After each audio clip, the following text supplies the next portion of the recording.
Humanitarian journalism. Welcome back to the show, and it's been an inspirational one this morning, enticing people, uplifting them, empowering them, creating this vibe of sustainability. And I think most importantly is giving them that positivity that they've been looking for, changing their mindsets from a negative one into a positive one, especially during this period of time. And this is where a very important individual comes into place. And Brother Edris Khamissa is going to be joining us. Let me tell you a little bit about him. He conducts motivation and training programs for business corporations. Thus far, he has presented programs in 30 countries. He motivates employees to enhance practical skills in order to manage their responsibilities more effectively and keeping the company on a more secure financial footing. With his diverse cultural perspective, he's able to drive leadership, creativity, and innovation to all levels of employment effectively. His programs are incredibly effective, packaged, and based on the needs of each company. It is an authentic response to the authentic needs. And not just that, he's also been creating, should we say, many great spaces for individuals as well, by making them understand the types of values attached to themselves. So a very warm welcome this morning. Assalamu alaikum wa rahmatullahi wa barakatuh to Brother Edris Khamissa. Wa alaikum salam wa rahmatullahi wa barakatuh. You are looking much brighter than I do, man. They seem. I hope I'm still looking the dashing young man that you knew. Well, I must say, I think it's probably, should we say, your inspiration that has created this light, as they say. I knew, I was looking forward to the segment. I knew I was going to be enticed into a much happier space than I am already. So once again, thank you so much for taking the time out to join us. It's always an honor to have you on the show. And I think we're going to be talking about a very pertinent topic today. It's one I think that is affecting many people during this COVID-19 period. Let's talk about the word wellness.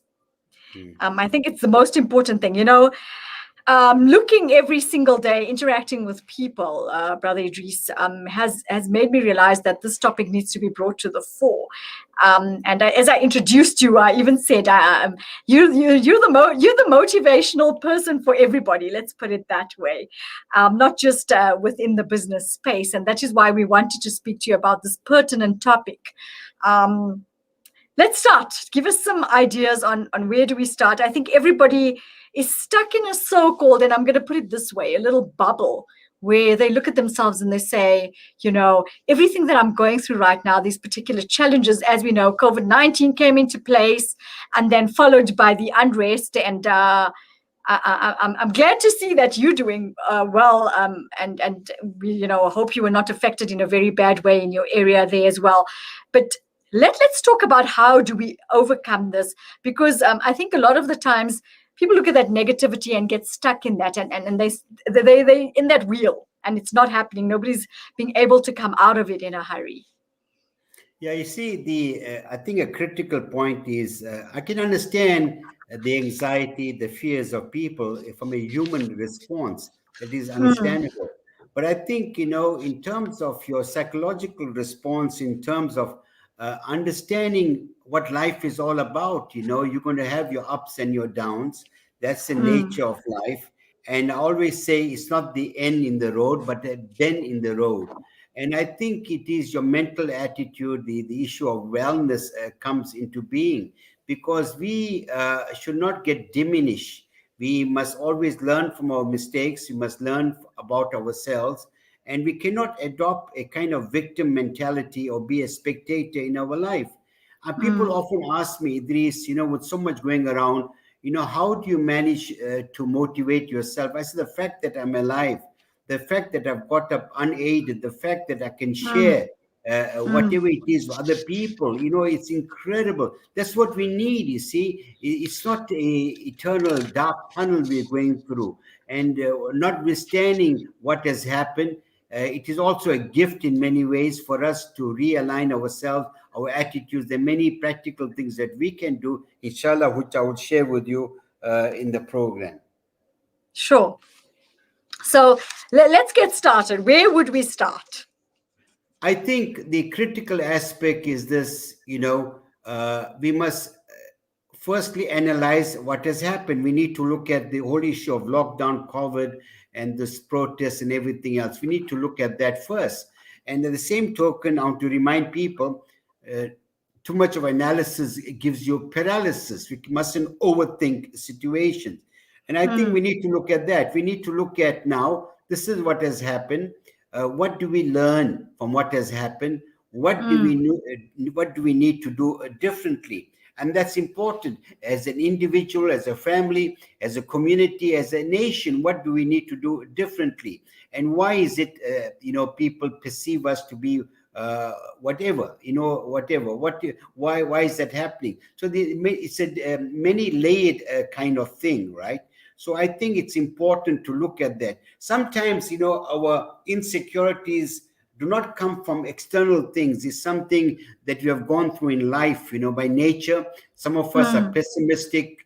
We are complainers. Some of us are insecure. We need reassurance all the time, right?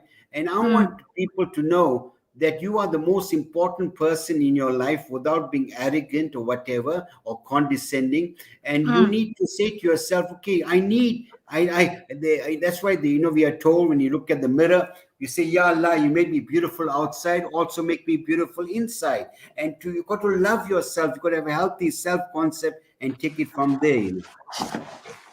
I find it important that you talk about the word self-love, and I think many a times people lose track of that idea, where they get so consumed in their everyday lives that they forget that is the most important word. Because if you have self-love, then you can start looking outside of that bubble and start working on the other factors of having to be able to give back.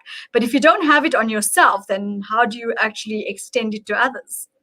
No, it's a very important point that you are raising. And if you do not love yourself, and what will happen, then you will think that whenever someone is positive towards you, you begin to be suspicious. Why is he saying that? Why is he speaking that? And it's because of your own insecurities. Self-acceptance is a fundamental thing.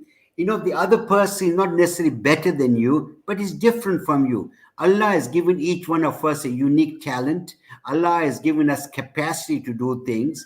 And you find, this is a very important point that you raise.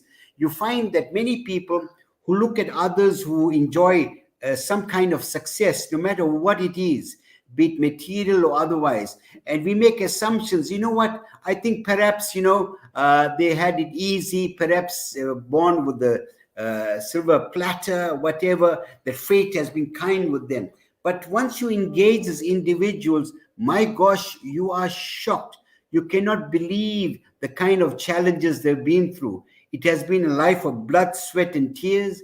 They might have been ostracized by society. There were days there was no food and all of those things, but they picked themselves up. And that's important, you see, that you got to invest in yourself. You got the capacity we have to grow, to be better human beings, to be better holistic beings is unbelievable. Yes, I agree. But would you say the word calmness also comes into play? Because many a times, and I've noticed this with individuals, is when you're calmer, you tend to be more focused.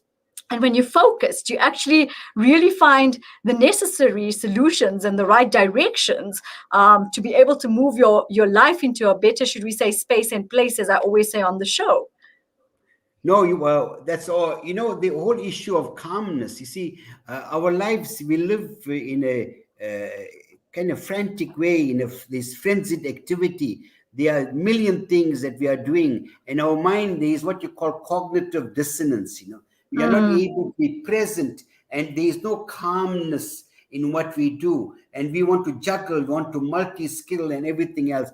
As a result, I think we lose perspective.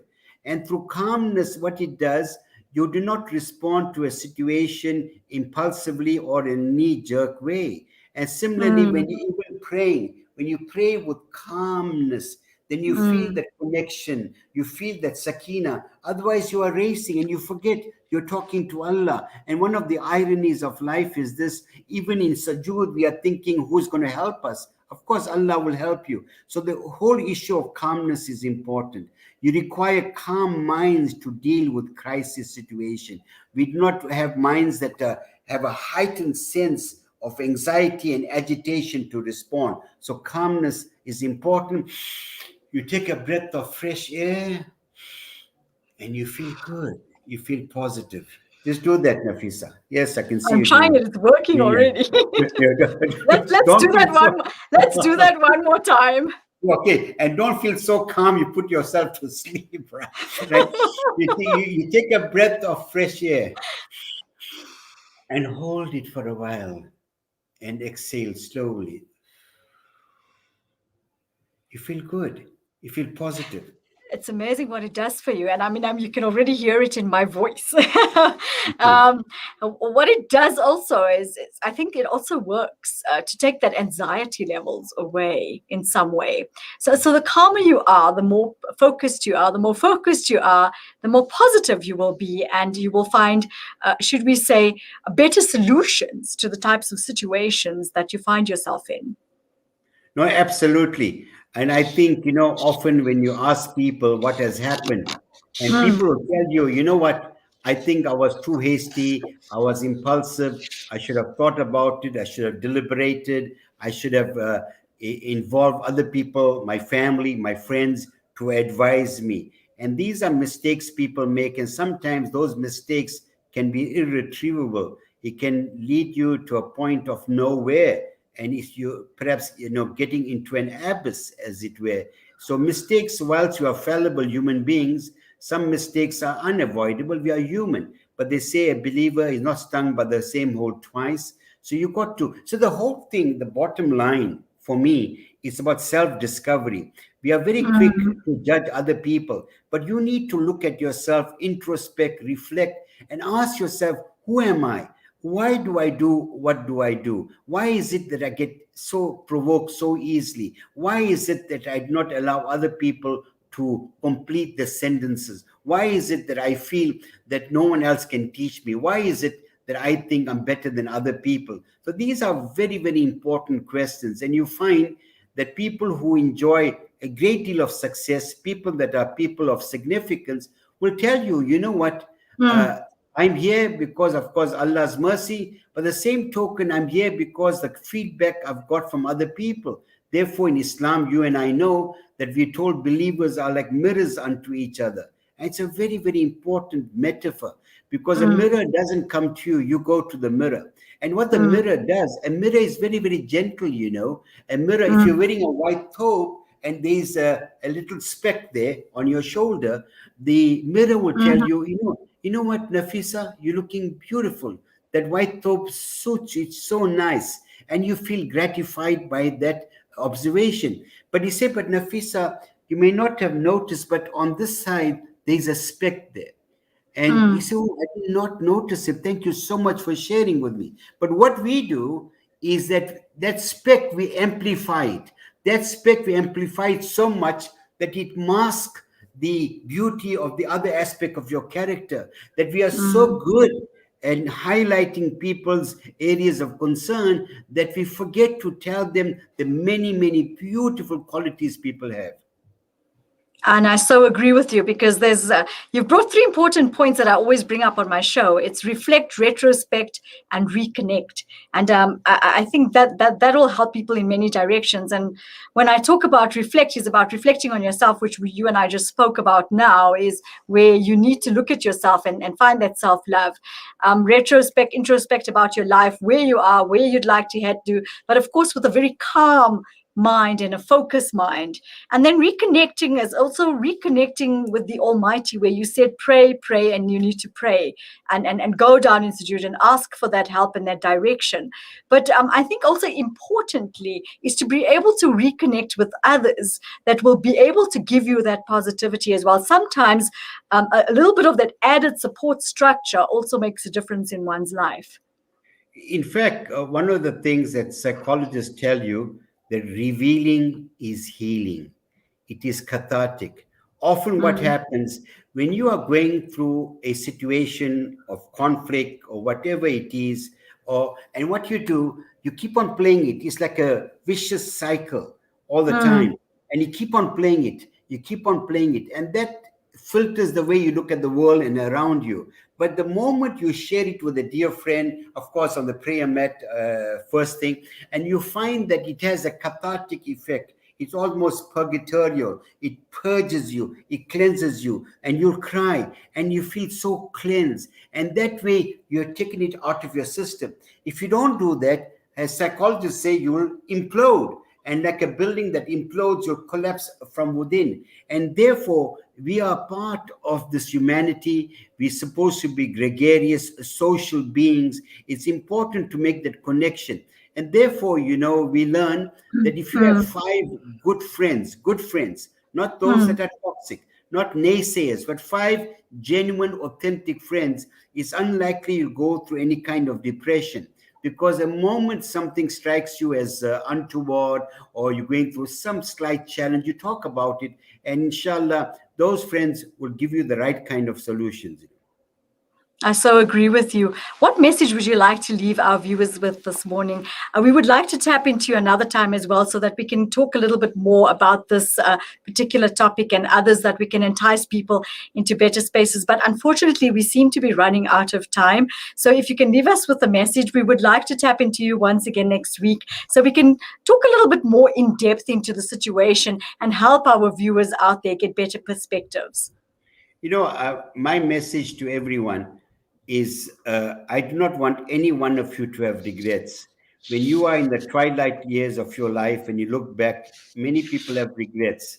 Regrets like, I should have told my family I love them, that I should have spent more time with them. I should have prayed more. I should have taken care of my health, my well-being.